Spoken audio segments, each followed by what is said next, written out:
Okay, it's time to claim bragging rights. I love autumn in the garden, and this is when everything grows and looks amazing.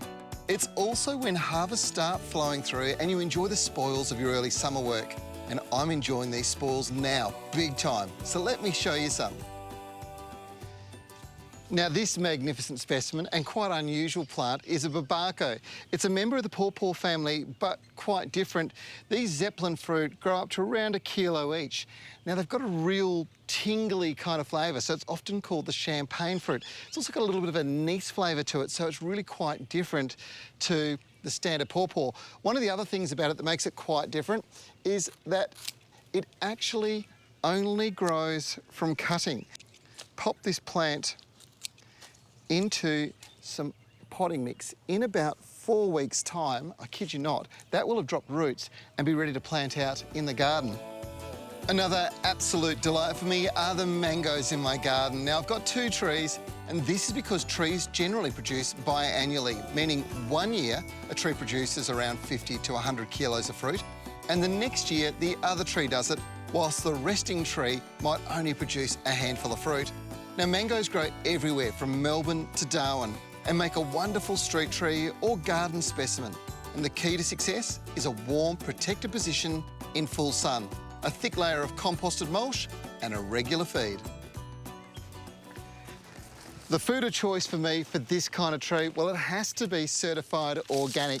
Not only does it improve the soil, boost your plant's growth, but best of all, it actually retains moisture longer around the roots, and this encourages the best possible growth results you can get from a mango tree.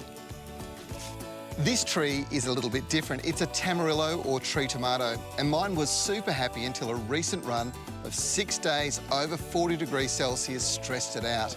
Now, when a tree like this stresses, it drops a lot of its leaves, and a regular application of sea salt for a few weeks after makes the world of difference to the tree's recovery.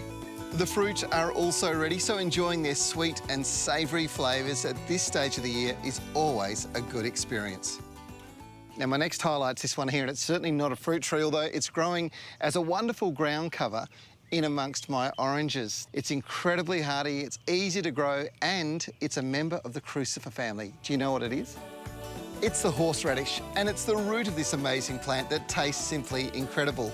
We love it, and here is the good news. It grows anywhere. You will find it usually in the herb section of your local nursery. Now, you all know what this is, of course. This is the banana, and this is an absolute superfood and something you should grow at home because nothing tastes quite like them when they're grown fresh and sun-ripened. These guys here were popped in as a single sucker, just like that, about 2 years ago, just over it. And I fed them with a particular type of fertiliser. This is the 4th lot of bunches, and each one weighs around about 12 kilos. The productivity is simply amazing, and this is a plant that you've got to make sure you plant out. When you do, though, make sure you feed it with this, because that was the key to success. Trefort AM. It's all about getting the best possible results. How good's that?